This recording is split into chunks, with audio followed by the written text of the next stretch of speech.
So আমি এখন আছি হচ্ছে আম, আমার হলে। এটা কুয়েট লালন শাহ হল।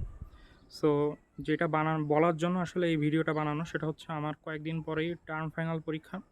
সো এই টার্ম ফাইনালের প্রিপারেশন নিতে যে এখন আমি থার্ড ইয়ার সেকেন্ড সেমিস্টার। এই টার্ম ফাইনাল দিলেই ফোর্থ ইয়ার বা ফাইনাল ইয়ারে উঠে যাব। সো আমি যেটা ফিল করলাম যে ফার্স্ট ইয়ার সেকেন্ড ইয়ারে আমাদের যেই বেসিকগুলো শেখানো হয়, যেমন Norton's theorem, Thevenin's theorem, maximum power transfer theorem, এই এই ছোট ছোট জিনিসগুলো আসলে আমরা থার্ড ইয়ার ফোর্থ ইয়ারে আস্তে আস্তে ভুলে যাই।